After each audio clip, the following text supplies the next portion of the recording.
वाहिगुरू जी का खालसा वाहिगुरू जी की फतेह।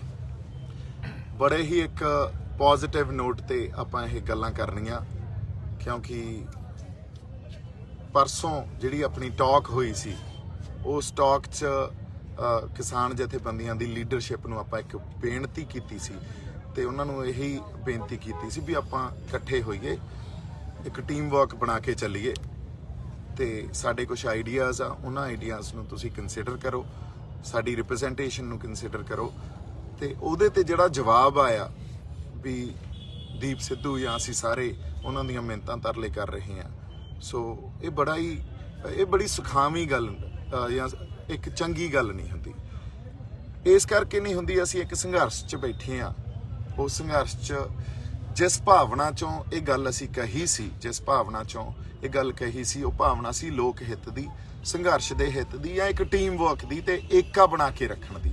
क्योंकि जे असीं एका बना के रखांगे ते आपदे आइडियाज़ नूं या आपदे जिहड़े स्ट्रैटेजिक साडे कोले कुछ रणनीति बनाउण दे जिहड़े हना साडे पैंतड़े आ उन्हां नूं डिस्कस करांगे, उहदे नाल किते ना किते असीं मजबूत ही होवांगे। क्योंकि जिहड़ी सरकार दे खिलाफ असीं लड़ रहे हैं उन्हां कोले बहुत ज़्यादा रिसोर्सिस भी आ और मल्टी पॉइंट इंफॉर्मेशन नाल असीं लड़ रहे हैं। मल्टी पॉइंट इंफॉर्मेशन नूं जे तुसीं समझदे हो तां उन्हां कोले इहो ਜਿਹੇ प्लेटफॉर्म आ जिथों वो आपदा बिरतांत या आपदा नैरेटिव लोकां च सिੱਟਦੇ ਆ ਤੇ ਸਾਡੇ ਕੋਲੇ लिमिटेड रिसोर्सिस आ या उस तरह के मल्टी पॉइंट इंफॉर्मेशन नूं टक्कर देण दा या डिस्ट्रॉय देण दा साडे कोले रिसोर्सिस लिमिटेड आ, पर फिर भी असीं बाखूबी निभा रहे हैं।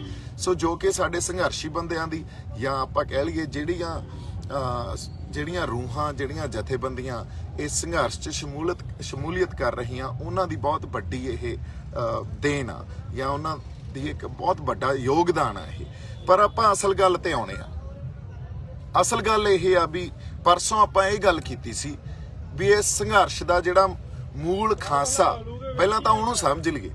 जिस तरह की व्यापक इत्थे शमूलीयत हुई है, एक डाइवर्स पार्टिसिपेशन हुई है, उन्होंने समझ लीए। ये आपां गल कीती ते इसे करके ये गल सामने आई भी ये संगत का संघर्ष बन गया, लोगों का संघर्ष बन गया, किसी व्यक्ति या किसी जथेबंदी तक लिमिटेड नहीं रहा। सो इसे भावना चों ये गल आपां लैके आए भी असीं इकट्ठे होईए, एक टीम वर्क करके चल गए तो ये बेनती सहित तुहानूं असीं ये गल्लां दस रहे हैं। बार बार सोशल मीडिया ते आके गल इस करके दसनी पै रही आ क्योंकि बिना सोशल मीडिया तो साडे कोले होर कोई राह ही नहीं है, तुसीं परसनली गल ही नहीं कर रहे। सो इस गल नूं बई वो लाइट बना के रखो। सो इस गल नूं जे आपां सीरियसली हुण समझांगे इहदे ते थोड़ी जी गलबात करते हैं। जिहड़ी भावना चो यह गल कही गई उस भावना नूं नहीं समझा गया, पर यह समझा गया भी मिन्नतां तरले कर रहे हैं। पहलां तां ये गल आपां क्लीयर कर लईए भी तुसीं सानूं इस संघर्ष दा या ये स्ट्रगल दा पार्ट मनदे हो कि नहीं मनदे। जे तुसीं सानूं इस संघर्ष दा या इस स्ट्रगल दा पार्ट मनदे हो फिर तां सानूं इकट्ठे बैठना चाहिदा, साडे आइडियाज़ तुहानूं लैणे चाहीदे आ। जे इस संघर्ष दा या इस स्ट्रगल दा पार्ट सानूं मनदे नहीं तुसीं, इहदा जवाब तुसीं प्लीज़ हुण पब्लिकली दिओ। क्योंकि जिस तरह दीयां पोजीशनस तुसीं लै रहे हो, जिस तरह दे परसनल अटैक तुसीं कर रहे हो, वो परसनल अटैक बड़ी चंगी गल नहीं आ। ये वार वार आपां गल कर रहे हैं भी अपने तां सिद्धांतक वखरेवे आ, होर तां अपना कोई वखरेवा ही नहीं आ। सो इस करके जिहड़ा ये माइंडसैट आ ना, जे तुसीं सानूं इस संघर्ष दा पार्ट नहीं मनदे, ये जिहड़ी समझ आ ये समझ उनी या उवें ही आ जिवें सरकारां दी समझ आ। या सरकार जिवें गल करदी है भी देखो जिहड़े इत्थे लोग बैठे आ वो किसान नहीं आ, वो किसी पोलीटिकल एजेंडे हेठ आए हुए लोग आ या गुमराह कीते हुए लोग आ। हुण जदों सरकार ते साडे च कोई फर्क ही नहीं रह जांदा, तुसीं सानूं इस संघर्ष दा पार्ट ही नहीं मनदे ते सरकार सानूं किसान नहीं मनदी, फिर तां गल आ जिहड़ी वो कोई बाली वधिया नहीं आ, फिर तां सरकार वांगू असीं बिहेव करन लग गए। सो साडी फिर एक बार बेनती आ भी सरकार दे वांगू या उस माइंडसैट दे नाल सोचना असीं बंद करिए। असीं एक कंस्ट्रक्टिव या पॉजिटिव माइंडसैट दे नाल सारे आपदे जिहड़े सोच आ उहनूं पैदा करिए। दूजी गल इहदे नाल ਜਿਹੜਾ ਫੰਡਾਮੈਂਟਲ ਕੁਐਸਚਨ ਆ, ਜਿਹੜਾ ਸਮਝਣਾ ਬੜਾ ਜ਼ਰੂਰੀ ਆ, ਕਿਉਂਕਿ ਜਿਸ ਤਰ੍ਹਾਂ ਦੀ ਵਾਰ-ਵਾਰ ਗੱਲਾਂ ਆ ਰਹੀਆਂ, ਜਿਸ ਤਰ੍ਹਾਂ ਦੀਆਂ ਸਟੇਟਮੈਂਟਸ ਆ ਰਹੀਆਂ, ਇਹ ਬੁਨਿਆਦੀ ਸਵਾਲ ਸਮਝਣਾ ਜ਼ਰੂਰੀ ਆ ਵੀ ਇਹ ਸੰਘਰਸ਼, ਇੱਕ ਵਾਰੀ ਫੇਰ ਮੈਂ ਰਿਪੀਟ ਕਰ ਰਿਹਾ, ਇਹ ਕਿਸੇ ਵਿਅਕਤੀ ਕਰਕੇ, ਮੈਂ ਕਹਿਣਾ ਮੇਰੇ ਕਰਕੇ ਜਾਂ ਜਥੇਬੰਦੀਆਂ ਕਰਕੇ, ਇਹ ਕਿਸੇ ਕਰਕੇ ਪੈਦਾ ਨਹੀਂ ਹੋਇਆ। ਇੱਥੇ ਅਕਾਲ ਪੁਰਖ ਵਾਹਿਗੁਰੂ ਦੀ ਕਲਾ ਵਰਤ ਰਹੀ ਆ ਤੇ ਇਸ ਗੱਲ ਨੂੰ ਸਟੇਜ ਤੋਂ ਰਾਜੇਵਾਲ ਸਾਹਿਬ ਨੇ ਇਸ ਗੱਲ ਨੂੰ ਸਟੇਜ ਤੋਂ ਮੰਨਿਆ ਵੀ ਇਹ ਸਾਡੇ ਜਥੇਬੰਦੀਆਂ ਕਰਕੇ ਏਡੀ ਵੱਡੀ ਲਾਮਬੰਦੀ ਨਹੀਂ ਹੋਈ ਆ, ਇਹ ਕਿਸੇ ਵਿਅਕਤੀ ਕਰਕੇ ਨਹੀਂ ਹੋਈ ਆ, ਇਹ ਉਸ ਵਾਹਿਗੁਰੂ ਕਰਕੇ ਉਹਦੀ ਕਲਾ ਵਾਪਰ ਰਹੀ ਆ ਤੇ ਇਸ ਖਾਤਰ ਇਹ ਲਾਮਬੰਦੀ ਹੋਈ ਆ। ਤੇ ਇਸ ਗੱਲ ਨੂੰ ਜੇ ਰਾਜੇਵਾਲ ਸਾਹਿਬ ਨੇ ਸਮਝ ਲਿਆ, ਫਿਰ ਮੈਨੂੰ ਜਾਂ ਸਾਨੂੰ ਇਹ ਗੱਲ ਸਮਝ ਨਹੀਂ ਆ ਰਹੀ ਵੀ ਬਾਕੀ ਇਸ ਗੱਲ ਨੂੰ ਕਿਉਂ ਨਹੀਂ ਸਮਝ ਪਾ ਰਹੇ। ਇਹਦੇ ਦੋ ਕਾਰਨ ਹੋ ਸਕਦੇ ਆ। ਇੱਕ ਕਾਰਨ ਇਹਦਾ ਇਹ ਆ, ਜਿਹੜੀ ਹੁੰਦੀ ਆ ਐਰੋਗੈਂਸ ਜਾਂ ਹੰਕਾਰ।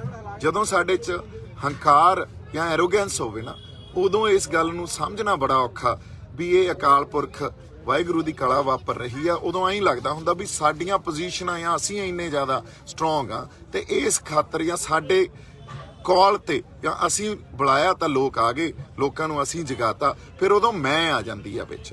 ਦੂਜਾ ਕਾਰਨ ਇਹਦਾ ਇਹ ਆ, ਜਿਹੜਾ ਮੇਰਾ ਪਰਸਨਲ ਵਿਊ ਇਹ ਆ ਵੀ ਇਹ ਦੂਜਾ ਕਾਰਨ ਇਹ ਆ, ਤੇ ਜਿਹੜਾ ਮੈਨੂੰ ਲੱਗਦਾ ਵੀ ਇਹੀ ਗੱਲ ਆ ਵੀ ਇਹ ਕਈ ਵਾਰੀ ਮਨੁੱਖੀ ਬੁੱਧੀ 'ਚ ਗੱਲ ਹੀ ਨਹੀਂ ਪੈਂਦੀ, ਉਹ ਕੈਲੀਬਰ ਹੀ ਨਹੀਂ ਹੁੰਦਾ ਸਾਡੇ ਕੋਲੇ ਸਮਝਣ ਦਾ।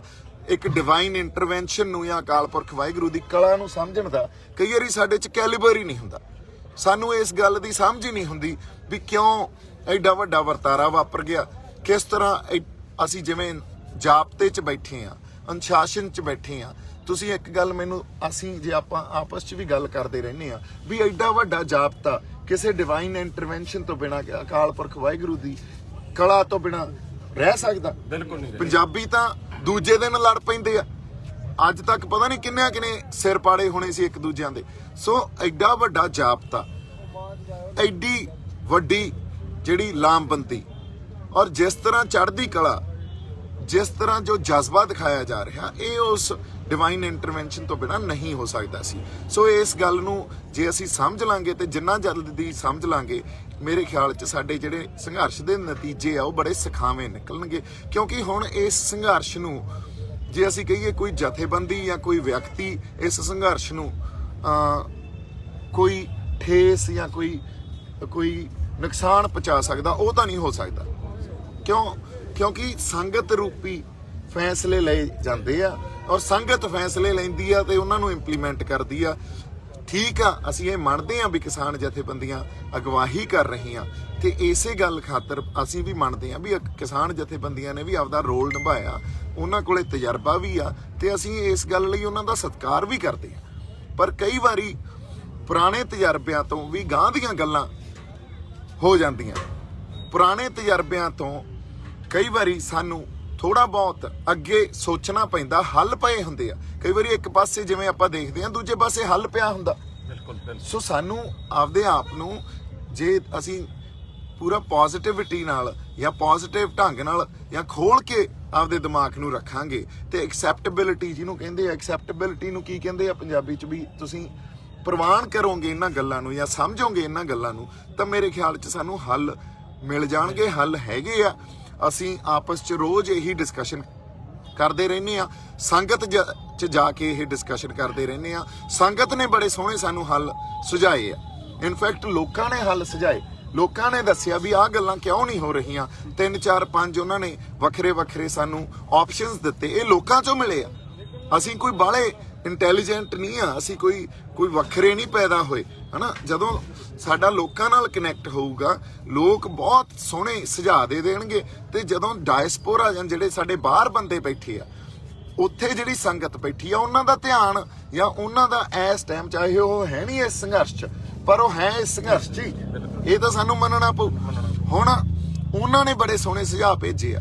ਸੋ ਜੇ ਅਸੀਂ ਕਿਉਂਕਿ ਉਹ ਵੱਖਰੇ ਸਿਸਟਮ 'ਚ ਰਹਿ ਰਹੇ ਆ, ਉਹ ਉਸ ਵੈਸਟ ਦੀ ਦੁਨੀਆ 'ਚ ਰਹਿ ਰਹੇ ਆ, ਜਿੱਥੇ ਉਹਨਾਂ ਨੇ ਬੜੇ ਤਰ੍ਹਾਂ ਦੇ ਤਜਰਬੇ ਵੀ ਦੇਖੇ ਆ, ਬੜੇ ਤਰ੍ਹਾਂ ਦੇ ਲਾਅ ਵੀ ਉੱਥੇ ਆਲਰੇਡੀ ਇੰਪਲੀਮੈਂਟ ਆ, ਤੇ ਉਹਦੇ ਕਨਸੀਕੁਐਂਸ ਜਾਂ ਉਹਦੇ ਕਨਸੀਕੁਐਂਸਸ ਨੂੰ ਕੀ ਕਹਿੰਦੇ ਆ, ਕਨਸੀਕੁਐਂਸਸ ਕੀ ਹੁੰਦੇ ਆ ਵੀ ਰਿਜ਼ਲਟਸ, ਹਨਾ, ਵੀ ਉਹ ਵੀ ਉਹਨਾਂ ਨੇ ਦੇਖੇ ਆ। ਤਾਂ ਇਸ ਕਰਕੇ ਸਾਨੂੰ ਵੀ ਸੁਝਾਅ ਲੋਕਾਂ ਚੋਂ ਹੀ, ਸੰਗਤ ਚੋਂ ਹੀ ਮਿਲੇ ਆ, ਆਪਾਂ ਉਹਨਾਂ ਨੂੰ ਵਿਚਾਰੀਏ, ਟੀਮ ਵਰਕ ਬਣਾ ਕੇ ਚੱਲੀਏ। ਸਾਡੇ ਜਿਹੜੇ ਤੁਹਾਡੇ ਨਾਲ ਸਿਧਾਂਤਕ ਵਖਰੇਵੇਂ ਹੋ ਸਕਦੇ ਆ, ਔਰ ਸਿਧਾਂਤਕ ਵਖਰੇਵੇਂ ਜਦੋਂ ਇਕੱਠੇ ਮਿਲ ਕੇ ਬੈਠਾਂਗੇ ਉਦੋਂ ਸਿਧਾਂਤਕ ਵਖਰੇਵੇਂ ਵੀ ਕਈ ਵਾਰੀ ਅਸੀਂ ਠੀਕ ਕਰ ਸਕਦੇ ਆ, ਜਾਂ ਉਹਨਾਂ ਵਖਰੇਵਿਆਂ ਨੂੰ ਅਸੀਂ ਇੱਕ ਕਾਮਨ ਗਰਾਊਂਡ ਤੇ ਜਾਂ ਕਾਮਨ ਪੇਜ ਤੇ ਲਿਆ ਸਕਦੇ ਆ। ਪਰ ਇਹਦਾ ਮੈਂ ਤੁਹਾਨੂੰ ਐਗਜ਼ਾਮਪਲ ਦੇ ਦਿੰਦਾ। ਐਗਜ਼ਾਮਪਲ ਇਹ ਆ ਵੀ ਜਦੋਂ ਪਿਛਲੀ ਮੀਟਿੰਗ ਹੋਈ, 4 ਤਰੀਕ ਵਾਲੀ ਮੀਟਿੰਗ ਹੋਈ, ਉੱਥੇ ਜਿਹੜੇ ਸਾਡੀਆਂ ਰੂਹਾਂ ਇੱਥੋਂ ਜਾਂ ਜਿਹੜੇ ਸ਼ਖਸੀਅਤਾਂ ਸਾਡੇ ਤੋਂ ਵਿਛੜ ਗਈਆਂ, ਅਕਾਲ ਚਲਾਣਾ ਕਰ ਗਈਆਂ, ਤੁਸੀਂ ਸਰਕਾਰ ਨਾਲ ਬੈਠ ਕੇ ਉਹਨਾਂ ਰੂਹਾਂ ਨੂੰ ਸ਼ਰਧਾਂਜਲੀ ਦੇ ਰਹੇ ਹੋ। ਜਿਹੜੇ ਉਹਨਾਂ ਦੀ ਮੌਤ ਦੇ ਜ਼ਿੰਮੇਦਾਰ ਆ, ਉਹਨਾਂ ਨਾਲ ਬੈਠ ਕੇ ਸ਼ਰਧਾਂਜਲੀ ਦੇ ਰਹੇ ਹੋ। ਇਹ ਤਾਂ ਜਮਾਂ ਉਹੀ ਗੱਲ ਹੋ ਗਈ ਵੀ ਜਿਵੇਂ 84 ਦੇ ਜਿਹੜੇ ਸਾਡੀ ਸਿੱਖ ਜੈਨੋਸਾਈਡ ਹੋਈ ਸੀ, ਉਹਦੇ ਜਿਹੜੇ ਜ਼ਿੰਮੇਵਾਰ ਲੋਕ ਸੀ ਉੱਥੇ, ਸੱਜਣ ਕੁਮਾਰ ਜਾਂ ਟਾਈਟਲਰ, ਅਸੀਂ ਉਹਨਾਂ ਬੰਦਿਆਂ ਨਾਲ ਬਹਿ ਕੇ ਕਹੀਏ ਵੀ ਉਹ ਸਾਡੀਆਂ ਰੂਹਾਂ ਨੂੰ ਸ਼ਰਧਾਂਜਲੀ ਦਿਓ। ਇਹ ਤਾਂ ਉਹਨਾਂ ਰੂਹਾਂ ਦੀ ਤੋਹੀਨ ਹੋਊਗੀ ਤੇ ਉਹਨਾਂ ਰੂਹਾਂ ਨੂੰ ਕਿੰਨਾ ਦੁੱਖ ਪਹੁੰਚੂਗਾ ਵੀ ਕਾਤਲਾਂ ਨੂੰ ਬਿਠਾ ਕੇ ਅਸੀਂ ਕਹੀਏ ਵੀ ਉਹਨਾਂ ਨੂੰ ਸ਼ਰਧਾਂਜਲੀ ਦਿਓ। ਸੋ ਇਸ ਖਾਤਰ ਇਹ ਗੱਲ ਹੋ ਸਕਦਾ ਤੁਸੀਂ ਰਿਅਲਾਈਜ਼ ਨਾ ਕੀਤੀ ਹੋਵੇ, ਅਣਜਾਣੇ 'ਚ ਇਹ ਗੱਲ ਹੋ ਸਕਦੀ ਹੋਵੇ, ਪਰ ਜਦੋਂ ਕੌਮਾਂ ਲੜਾਈ ਲੜਦੀਆਂ ਨਾ, ਔਰ ਸਪੈਸ਼ਲੀ ਜਦੋਂ ਜਿਸ ਤਰ੍ਹਾਂ ਗੁਰੂ ਸਾਹਿਬਾਨਾਂ ਨੇ ਸਾਨੂੰ ਲੜਾਈ ਲੜਨਾ ਸਿਖਾਇਆ, ਅਸੀਂ ਗੈਰਤਾਂ ਦੇ ਨਾਲ ਲੜਾਈ ਲੜਦੇ ਹਾਂ। ਗੈਰਤਾਂ ਤੋਂ ਬਿਨਾਂ ਕੌਮਾਂ ਲੜਾਈ ਨਹੀਂ ਲੜਦੀਆਂ। ਜੇ ਤੁਸੀਂ ਇਹ ਕਹੋਗੇ ਵੀ ਇਹ ਸ਼ਿਸ਼ਟਾਚਾਰ ਸੀ, ਇਹ ਸ਼ਿਸ਼ਟਾਚਾਰ ਚੋਂ ਅਸੀਂ ਗੱਲ ਕੀਤੀ। ਸ਼ਿਸ਼ਟਾਚਾਰ ਤਾਂ ਜਾਤੀ ਹੋ ਸਕਦਾ, ਪਰ ਜਦੋਂ ਸੰਘਰਸ਼ 'ਚ ਬੈਠੇ ਆ ਨਾ, ਉਦੋਂ ਸ਼ਿਸ਼ਟਾਚਾਰ ਵੀ ਇਸ ਸੰਘਰਸ਼ ਦੀ ਰੌਸ਼ਨੀ 'ਚ ਹੀ ਦੇਖਿਆ ਜਾਣਾ ਚਾਹੀਦਾ। ਸ਼ਿਸ਼ਟਾਚਾਰ ਇਸ ਸੰਘਰਸ਼ ਦੀ ਰੌਸ਼ਨੀ ਤੋਂ ਬਿਨਾਂ ਨਹੀਂ ਕਦੇ ਸਿਰਜਿਆ ਜਾਂਦਾ।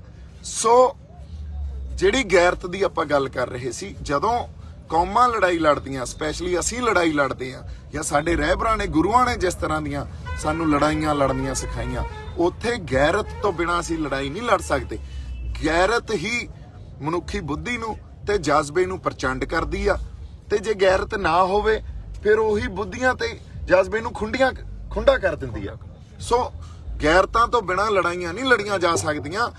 ਇਹੀ ਸਿਧਾਂਤਕ ਵਖਰੇਵੇਂ ਆ, ਤੇ ਸਿਧਾਂਤਕ ਵਖਰੇਵੇਂ ਵੀ ਤਾਂ ਹੀ ਦੂਰ ਹੋਣਗੇ ਜੇ ਅਸੀਂ ਰਲ ਮਿਲ ਕੇ ਬੈਠਾਂਗੇ। ਅਸੀਂ ਤਾਂ ਤੁਹਾਨੂੰ ਫੇਰ ਇੱਕ ਸਨਮਰ ਬੇਨਤੀ ਕਰ ਰਹੇ ਹਾਂ ਵੀ ਅਸੀਂ ਇੱਕ ਟੀਮ ਵਰਕ ਬਣਾ ਕੇ ਚੱਲੀਏ, ਰਲ ਮਿਲ ਕੇ ਬੈਠੀਏ, ਵਖਰੇਵਿਆਂ ਨੂੰ ਵੀ ਦੂਰ ਕਰੀਏ, ਤੇ ਸਾਡੀ ਸਟ੍ਰੈਟਜੀ ਜਿਹੜੀ ਰਣਨੀਤੀ ਆ ਉਹ ਵੀ ਅਸੀਂ ਸਿਰਜੀਏ। ਸਾਡੀ ਰਿਪਰੈਜ਼ੈਂਟੇਸ਼ਨ, ਜੇ ਤੁਸੀਂ ਮੰਨਦੇ ਹੋ ਵੀ ਇਸ ਸੰਘਰਸ਼ ਦੇ ਅਸੀਂ ਪਾਰਟ ਆ, ਤਾਂ ਸਾਡੀ ਰਿਪਰੈਜ਼ੈਂਟੇਸ਼ਨ ਵੀ ਮੰਨੋ। ਅਸੀਂ ਇਸ ਖਾਤਰ ਵੀ ਤੁਹਾਨੂੰ ਬੇਨਤੀ ਕਰਦੇ ਹਾਂ, ਸਾਨੂੰ ਰਿਪਰੈਜ਼ੈਂਟ ਕਰਨ ਦਾ ਹੁਣ ਮੌਕਾ ਦਿਓ। ਜੇ ਤੁਸੀਂ ਕਹਿੰਦੇ ਹੋ ਸਟੇਜ ਤੋਂ ਨਾ ਬੋਲੋ, ਕੋਈ ਗੱਲ ਨਹੀਂ, ਸਟੇਜ ਤੋਂ ਆਪਾਂ ਨਹੀਂ ਬੋਲਾਂਗੇ, ਹੁਣ ਵੀ ਕਹਿ ਰਹੇ ਹਾਂ ਸਟੇਜ ਤੋਂ ਨਹੀਂ ਬੋਲਾਂਗੇ।